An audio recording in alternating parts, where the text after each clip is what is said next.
Hello student, welcome back to my channel curious brain physics. तो हमने last lecture में देखा था रिजल्टेंट वेक्टर का जो गिवन वेक्टर्स हैं उनके साथ एंगल।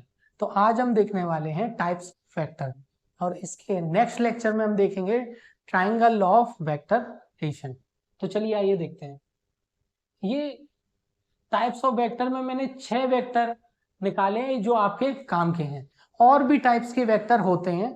जैसे जैसे आप चैप्टर्स पढ़ोगे, अगर कोई और टाइप जो आपके लिए इम्पोर्टेंट है, अगर मुझे लगेगा तो मैं आपको वहां बताऊंगा। पर इतने टाइप्स आपके लिए इम्पोर्टेंट है, सफिशिएंट है। हायर स्टडीज जब आप करोगे तो आपको बहुत सारे वेक्टर्स के टाइप मिलेंगे। ये बहुत इंपॉर्टेंट चैप्टर है, हायर स्टडीज में भी आपको ये चैप्टर मिलेगा। तो सबसे पहले देखते हैं नल वेक्टर। नल वेक्टर का मतलब है जीरो वेक्टर। नल नल का मतलब है जीरो। तो आपको इससे समझ में आ रहा होगा नल वेक्टर। अच्छा, जीरो वेक्टर क्या इसका सिग्निफिकेंस है, क्या यूज है? जैसे आपने डिस्प्लेसमेंट निकाला, डिस्प्लेसमेंट का फॉर्मूला आगे मैं डिस्प्लेसमेंट पढ़ाऊंगा फर्स्ट चैप्टर में, अभी मैं बता देता हूं। डिस्प्लेसमेंट का फॉर्मूला होता है final position minus initial position. और फाइनल पोजीशन जो है वो वेक्टर है, इनिशियल पोजीशन जो है वो वेक्टर है। इसको मैथमेटिकली हम लिख सकते हैं x2 जो फाइनल है माइनस x। अगर इसका आंसर 0 आ गया तो ये कहलाएगा नल वेक्टर। अगर ये क्वांटिटी वेक्टर, ये भी क्वांटिटी वेक्टर थी, तो जो निकल निकल के क्वांटिटी आएगी वो भी वेक्टर होगी। तो आप इस जीरो को इस तरह से नहीं लिखोगे, आप इसके ऊपर एक वेक्टर साइन लगाओगे, क्योंकि इसका मैग्नीट्यूड तो जीरो हुआ है पर डायरेक्शन जीरो नहीं हुई। डायरेक्शन कोई ना कोई तो होगी, इसकी डायरेक्शन जीरो नहीं हुई है। आप ये बात याद रखोगे कि इसकी डायरेक्शन जो है वो जीरो नहीं है, ये आपको याद रखना है। इसका मतलब है कि इनिशियल पॉइंट और फाइनल पॉइंट सेम हो गए।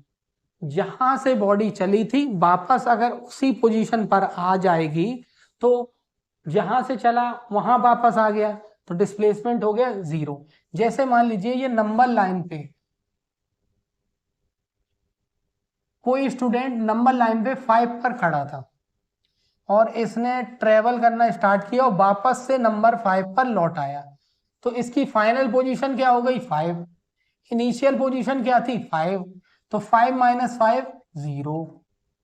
तो इस तरह से आप समझ सकते हैं कि नल वेक्टर क्या होता है। पर यहां पर मैग्नीट्यूड तो जीरो हुआ पर उसकी डायरेक्शन तो अभी भी है ना, कि डिस्प्लेसमेंट की जो डायरेक्शन है वो तो अभी भी है। तो डायरेक्शन डायरेक्शन जीरो नहीं होती, सिर्फ मैग्नीट्यूड जीरो होता है। तो इस तरह के वेक्टर को कहते हैं नल वेक्टर, जहां पर मैग्नीट्यूड जीरो हो जाए पर उसकी डायरेक्शन जीरो नहीं होती। ये आपको याद रखना है। और इसका सिग्निफिकेंस है कि जो भी पॉइंट थे इनिशियल और फाइनल पॉइंट वो कोइंसाइड हो गए, एक ही पॉइंट पर वापस आके मीट कर गए, तो वहां पर जो आपका ये नल वेक्टर है वो आ जाएगा जीरो। चलिए इसके बाद देखते हैं इक्वल वेक्टर। तो वेक्टर्स में मैंने आपको बताया एक तो होता है मैग्नीट्यूड, दूसरा होता है डायरेक्शन। तो नल वेक्टर को पढ़ने से पहले पहले हम लोग देख लेते हैं यूनिट वेक्टर। यूनिट वेक्टर अच्छे से समझने के बाद आप समझ सकते हो नल वेक्टर को, वो सॉरी इक्वल वेक्टर को इजीली। तो चलिए यूनिट वेक्टर सबसे पहले देखते हैं यूनिट वेक्टर क्या होता है। तो यूनिट वेक्टर को रिप्रेजेंट किया जाता है ए कैप, सॉरी कैप से। ए के ऊपर कैप लगा दिया तो ए का ये यूनिट वेक्टर हो गया। इसका मतलब होता है कि आप वेक्टर को, ए वेक्टर को आप उसी के मैग्नीट्यूड से डिवाइड कर दीजिए तो आपके पास आ जाएगा यूनिट वेक्टर। अब समझते हैं ये कैसे हो गया। अब वेक्टर में क्या होता है, कोई वेक्टर मैंने लिखा ए, ये एक वेक्टर है, ए वेक्टर है। तो वेक्टर के अंदर क्या होता है, एक तो उसका मैग्नीट्यूड, और मैंने बताया मैग्नीट्यूड आपको ऐसे रिप्रेजेंट, ऐसे आप रिप्रेजेंट करते हो मैग्नीट्यूड को। दूसरा उसके अंदर होता है डायरेक्शन। जैसे आप निकालते हो कि कोई वेक्टर है ए 5 आई कैप, तो 5 इसका मैग्नीट्यूड हो गया, आई कैप यानी एक्स, एक्स के लिए यूनिट वेक्टर होता है आई कैप, वाई के लिए यूनिट वेक्टर होता है जे कैप, और जेड के लिए यूनिट वेक्टर होता है के कैप। ये क्या रिप्रेजेंट करते हैं? ये एक्स को बता रहा है, ये डायरेक्शन को दिखाता है। जो आई कैप का मतलब है एक्स डायरेक्शन, वाई कैप का मतलब है, सॉरी, जे कैप का मतलब है वाई डायरेक्शन, के कैप का मतलब है जेड डायरेक्शन। तो ये डायरेक्शन को दिखाता है। तो अब ए का ये एक्स के लिए स्पेसिफिक हो गया, ये वाई के लिए स्पेसिफिक, ये जेड के लिए। अब हमें ये नहीं पता है कि ए किस डायरेक्शन में है, तो हमने ए के लिए बोल दिया कि ए की कोई डायरेक्शन होगी, उसको हमने नाम दे दिया ए कैप। तो एक वेक्टर के लिए उसका मैग्नीट्यूड होना चाहिए, साथ ही साथ उसकी डायरेक्शन। तो ये जो कैप है ये डायरेक्शन को इंडिकेट करता है। अब मैंने लिखा x जो होता है वो आई कैप, यानी इसका मैग्नीट्यूड, आगे अगर कुछ नहीं लिखा है तो 1, तो इसका मैग्नीट्यूड है 1, और यहाँ होती है डायरेक्शन आई कैप, यानी x डायरेक्शन में है। तो आप ये याद रखिए कि x के लिए यूनिट वेक्टर होता है i, y के लिए j, और z के लिए k। चलिए आइए समझते हैं इसको। तो वेक्टर के अंदर होता है आपका मैग्नीट्यूड और होती है डायरेक्शन।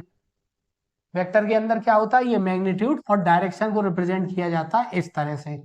तो अगर वेक्टर के अंदर मैग्नीट्यूड होता है और डायरेक्शन होती है, तो इसकी जगह आप लिख सकते हो magnitude of a into a cap upon magnitude of a. तो अगर किसी भी वेक्टर को मैंने अभी कैसे बताया लिखना, वेक्टर को आप लिख सकते हो मैग्नीट्यूड इनटू डायरेक्शन, क्योंकि वेक्टर के अंदर दो चीजें होती हैं। अगर मैं वेक्टर को इस तरह से लिखता हूं, वेक्टर को उसी के मैग्नीट्यूड से डिवाइड कर दिया, तो ये देखो मैग्नीट्यूड मैग्नीट्यूड कैंसिल, आपके पास क्या बचा? सिर्फ और सिर्फ डायरेक्शन। तो कोई भी यूनिट वेक्टर किसी भी वेक्टर की डायरेक्शन को रिप्रेजेंट करता है। आप वापस से इसको मल्टीप्लाई अगर कर देंगे तो ये हो जाएगा magnitude of a into a cap, जो कि देगा अपने को ए वेक्टर। तो ये एक वेक्टर को लिखने का तरीका भी है कि वेक्टर क्या होता है, magnitude as well as direction. और ए कैप क्या बताता है? A cap, I cap, J cap, ये डायरेक्शन को बताते हैं, पर्टिकुलर डायरेक्शन को। तो आप याद रखिए कि अगर आपसे बोला मैंने बी कैप, तो बी कैप क्या बता रहा है? बी की डायरेक्शन को बता रहा है। अब ये स्पेसिफाई नहीं है एक्स में है, वाई में है, जेड में है, हो सकता है ये एक्स और वाई ना हो, एक्स और वाई के मिड में हो गई। तो अभी हमको ये नहीं पता, इसलिए हम उसे जो वेक्टर है उसकी डायरेक्शन को इस तरह से रिप्रेजेंट करते हैं। और मैं ये यूनिट वेक्टर को लिखते कैसे हैं? B vector upon magnitude of B. तो आप जानते हो वेक्टर को अगर उसके मैग्नीट्यूड से डिवाइड किया जाएगा तो आपको मिलेगा यूनिट वेक्टर। चलिए, अच्छा, मैंने आपसे पूछा यूनिट वेक्टर का मैग्नीट्यूड कितना होता है। यूनिट वेक्टर का इसका मैग्नीट्यूड आपसे पूछा कि कितना होता है। तो मैंने अभी आपको बताया वेक्टर को जब आप लिखोगे तो इस तरह से लिख सकते हो। तो मैग्नीट्यूड से मैग्नीट्यूड कैंसिल, आपके पास बचेगी डायरेक्शन। तो हमेशा याद रखना आप कि यूनिट वेक्टर का जो मैग्नीट्यूड निकल के आएगा वो 1 होगा।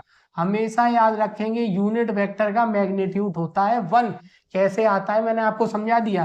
किसी भी वेक्टर को रिप्रेजेंट करने का तरीका क्या है कि आप उस वेक्टर को मैग्नीट्यूड लिखिए और साथ ही साथ उसकी डायरेक्शन। ये तो हो गया वेक्टर रिप्रेजेंटेशन, किसी भी वेक्टर को किस तरह से रिप्रेजेंट किया जाता है। और यूनिट वेक्टर लिखने का तरीका क्या है? यूनिट वेक्टर लिखने का तरीका है कि वेक्टर को आप उसके मैग्नीट्यूड से डिवाइड कर दीजिए तो आपको यूनिट वेक्टर मिलेगा। नाम में ही यूनिट है, यूनिट का मतलब होता है 1, तो इसका मैग्नीट्यूड होगा 1। तो आप हमेशा याद रखेंगे, ये जो मैंने अभी आपसे बोला ये बहुत इंपॉर्टेंट है, बहुत ज्यादा इसका यूज होगा।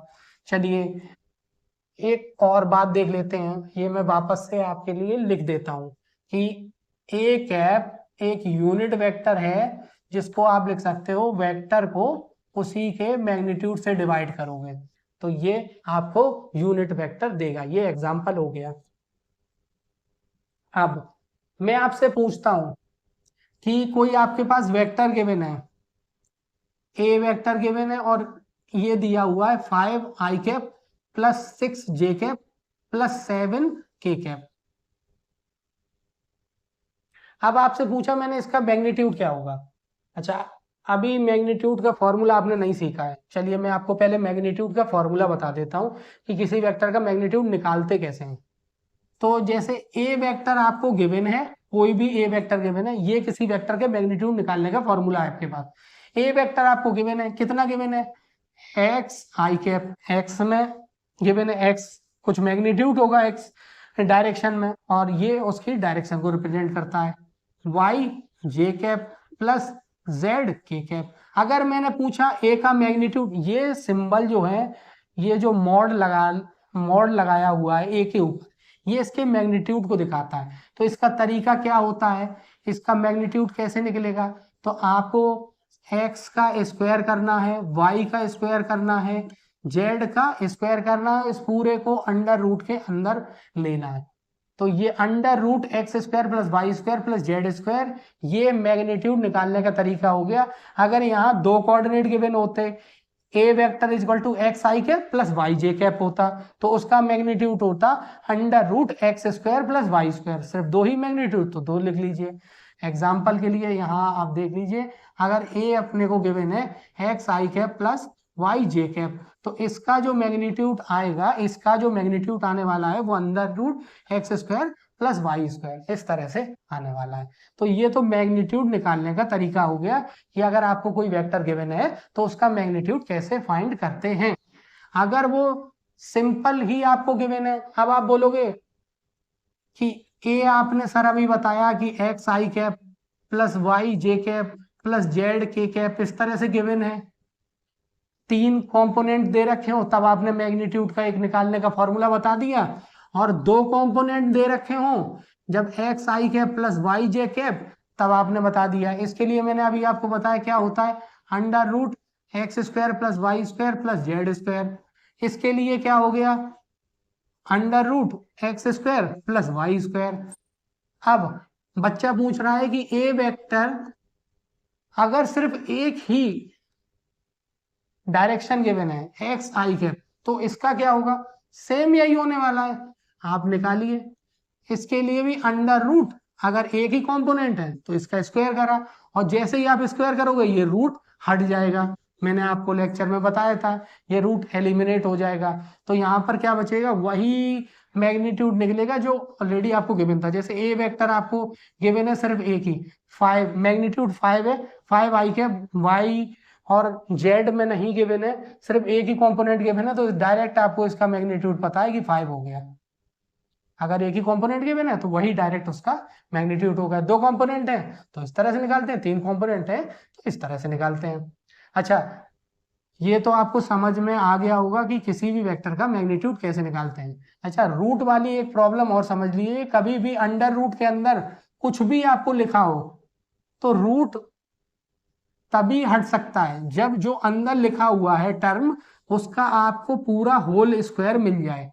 इस पूरे टर्म का जब तक स्क्वायर नहीं होगा तब तक ये रूट नहीं हटेगा, क्योंकि जो अंदर टर्म है उसका स्क्वायर होगा, और ये जो अंडर रूट है इसका मतलब होता है होल की पावर 1/2, और 1/2 का इस 2 से जब मल्टीप्लाई होगा, क्योंकि ए की पावर m की होल पावर n, फॉर्मूला होता है m इंटू n, तो जैसे ही मल्टीप्लाई करोगे आप 2 इंटू 1/2, आंसर आ जाएगा 1, और ये आपका रूट हट जाएगा। तो रूट को हटाने के दो तरीके हैं, पहला कि आप जो अंदर जो कुछ भी टर्म है आपके पास, आप उसको कैसे भी करके होल स्क्वायर बना लीजिए। कैसे बनाते हैं वो हम सब सीखेंगे। अगर आपके पास जो भी टर्म है उसका आप होल स्क्वायर नहीं बना सकते तो इक्वल टू साइन में कुछ भी कोई भी टर्म यहाँ होना चाहिए इक्वल टू की तरह। इस तरफ मान लीजिए y है, अगर आपको ये रूट हटाना है तो आप बोथ साइड स्क्वायर कर दीजिए। तो जैसे ही आप इसका स्क्वायर करोगे, होल का स्क्वायर करोगे, तो यहाँ से ये रूट हटेगा, बोथ साइड स्क्वायर हुआ तो यहाँ पर स्क्वायर आ जाएगा। तो रूट हटाने के लिए अपने पास दो ही तरीके हैं, या तो अंदर वाले टर्म को आप स्क्वायर बना लीजिए होल स्क्वायर, या फिर इक्वल टू में कोई टर्म दे रखा है तो आप बोथ साइड स्क्वायर कर दीजिए तो आपका रूट हट जाएगा। तो ये रूट हटाने के दो तरीके हैं। तो आई होप आपको समझ आ गया होगा। अब एक एग्जांपल देख लेते हैं। मैं आपसे पूछ रहा हूं कि आपको ये वेक्टर गिवन है a equal to 5 I cap plus 4 J cap. मैंने आपसे पूछा ये यूनिट वेक्टर है या नहीं है, डायरेक्ट देख के नहीं बताना। अगर यूनिट वेक्टर होगा तो अपने को मैग्नीट्यूड निकालना है, मैग्नीट्यूड निकाला हमने 25 + 16, ये आ गया। तो ये तो 1 नहीं आ रहा, अगर 1 आ जाता तो ये होता यूनिट वेक्टर, अगर 1 नहीं आ रहा तो यूनिट वेक्टर नहीं है। तो आप पहले चेक करिए कि अंडर रूट करने पर हो सकता है कि वो 1 आ जाए, हो सकता है वो चीज 1 आ जाए। तो इसलिए आपको चेक करना चाहिए कि ये यूनिट वेक्टर है या नहीं है, क्योंकि ये तो सिंगल वेक्टर था। जब 2 से ज्यादा वेक्टर का एडिशन और सब्ट्रैक्शन होगा तो हो सकता है ऐड सब्ट्रैक्ट करने में वो चीज 1 बने और वो यूनिट वेक्टर कहलाए, रिजल्टेंट वेक्टर।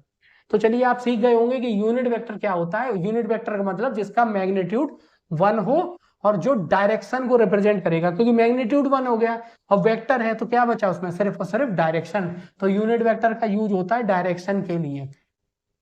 तो आई होप आप समझ गए होंगे कि यूनिट वेक्टर क्या होता है। ये तो सबसे जो 6 जो मैंने लिखे हैं टाइप्स ऑफ वेक्टर, सबसे ज्यादा इंपॉर्टेंट और सबसे ज्यादा यूज होने वाला है आपका यूनिट वेक्टर। इसको अच्छे से समझ लीजिए, नहीं समझ आया हो तो आप वीडियो को वापस से देखिए और इसको जरूर समझिए। और ये भी याद रखिए, एक्स के लिए जो यूनिट वेक्टर होता है, यानी एक्स की डायरेक्शन को जो दिखाएगा वो होता है आई कैप, और वाई के लिए जो होता है वो होता है जे कैप, और z के लिए जो होता है वो होता है k कैप। ये आप याद रखोगे। और वेक्टर को रिप्रेजेंट करने का तरीका भी मैंने बताया कि वेक्टर जो होता है वो मैग्नीट्यूड और उसकी डायरेक्शन से मिलके बनता है। और इसी को अगर आप इसके वेक्टर को मैग्नीट्यूड से डिवाइड करोगे तो बचेगा डायरेक्शन, यानी यूनिट वेक्टर। तो ये तो हो गया यूनिट वेक्टर के बारे में। चलिए आइए देखते हैं इक्वल वेक्टर। इक्वल वेक्टर जैसे मैंने बोला, a vector equal to b vector, a vector equal to b vector, ये कब पॉसिबल है? ये सिर्फ तब पॉसिबल होगा जब वेक्टर ए का मैग्नीट्यूड वेक्टर बी के बराबर हो, यानी दोनों के मैग्नीट्यूड सेम हो, और साथ ही साथ उनका जो है डायरेक्शन, यानी ए की डायरेक्शन और बी की डायरेक्शन सेम हो, यानी बिल्कुल सेम वेक्टर्स हों। तभी आप बोल सकते हो कि ए वेक्टर इक्वल टू है बी वेक्टर के। ए वेक्टर बी वेक्टर के तभी इक्वल हो सकता है जब आपका मैग्नीट्यूड ए का मैग्नीट्यूड बी के मैग्नीट्यूड के इक्वल हो और दोनों की डायरेक्शन भी सेम हो। एग्जाम्पल के लिए मैंने आपसे बोला कि a is equal to 5 I cap + 6 j cap, और मैंने आपको बी वेक्टर आपको दिया है x i cap + 3 y j cap, और मैंने बोला ए और बी इक्वल वेक्टर्स हैं, तो एक्स और वाई की वैल्यू बताइए, तो वो होगी 5 और 6, क्योंकि डायरेक्शन तो इक्वल है, आई आई है और जे जे है, और मैग्नीट्यूड भी इक्वल होने चाहिए। अगर मैं यहीं जे की जगह के लिखता, एक्स आई कैप वाई के कैप, तो आप देख रहे हो आई आई सेम है डायरेक्शन, पर यहाँ वाई डायरेक्शन है और यहाँ जेड है। ये डायरेक्शन को रिप्रेजेंट नहीं करता, ये डायरेक्शन नहीं, ये डायरेक्शन को रिप्रेजेंट करता है। आप उसमें कंफ्यूज मत हो जाना, यहाँ वाई लिखा हुआ है, इससे मतलब नहीं है, ये वाई की डायरेक्शन को रिप्रेजेंट करता है। वाई की डायरेक्शन होती है जे कैप।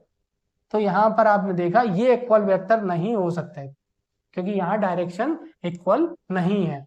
चलिए, ये तो हो गया इक्वल वेक्टर्स के बारे में।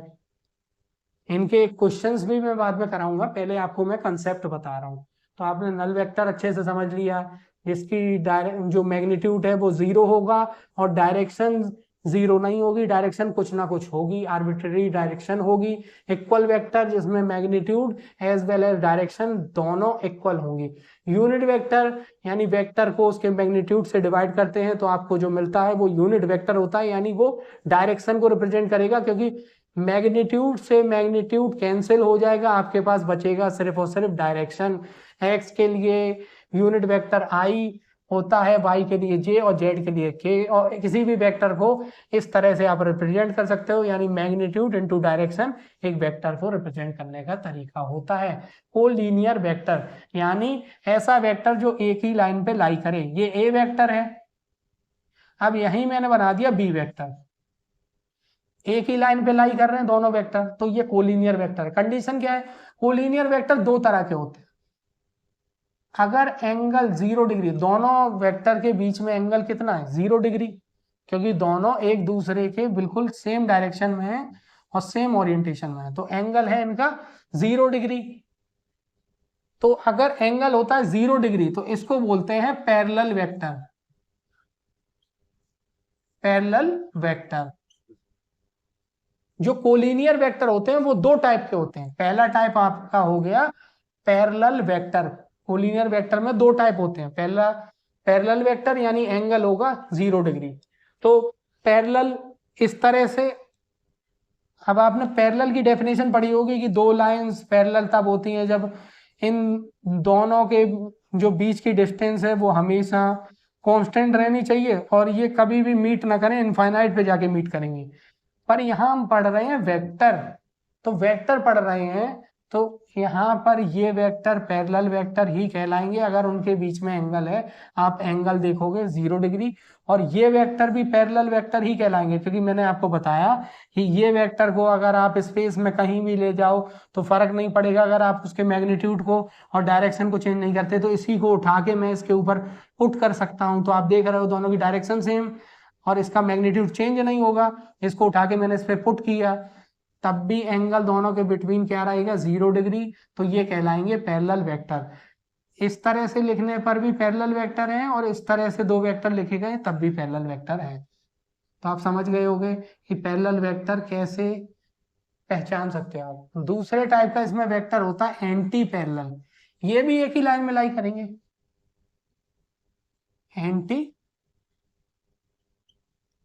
एंटी पैरेलल वेक्टर यानी पहला वेक्टर ये है तो दूसरा वेक्टर ये है, दोनों के बिटवीन में एंगल जो होगा वो 180 डिग्री होगा। ये एंगल हो गया 180 डिग्री। ये ए वेक्टर, ये हो गया अपना बी वेक्टर। तो ये ए वेक्टर और बी वेक्टर आपस में हो गए एंटी पैरेलल वेक्टर्स। आप समझ गए होंगे कैसे पहचानेंगे एंटी पैरेलल वेक्टर्स। अब देखते हैं नेगेटिव वेक्टर। नेगेटिव वेक्टर क्या होता है? नेगेटिव वेक्टर का मतलब है कि अगर आपको गिवन है ए वेक्टर और इसका मैग्नीट्यूड है 5 आई कैप। अब मैंने पूछा आपको माइनस ए कैप क्या हो, सॉरी माइनस ए वेक्टर क्या होगा, और 5 आई कैप इस तरह से रिप्रेजेंट होता है, ये ए वेक्टर है रिप्रेजेंटेशन। तो माइनस ए कैप जस्ट उल्टा होगा और इसका मैग्नीट्यूड क्या होगा, इसका मैग्नीट्यूड होगा -5 आई कैप। अब ये मैग्नीट्यूड नेगेटिव नहीं हुआ, उसकी डायरेक्शन चेंज हो गई। अगर इस डायरेक्शन को पॉजिटिव लेंगे तो उसके जस्ट अपोजिट वाली डायरेक्शन नेगेटिव। तो एक्स एक्सिस ये होती है, वाई एक्सिस ये, कोऑर्डिनेट सिस्टम आपने पढ़ा है, एक्स एक्सिस ये होती है, वाई एक्सिस ये पॉजिटिव, तो ये वाली डायरेक्शन होती है नेगेटिव।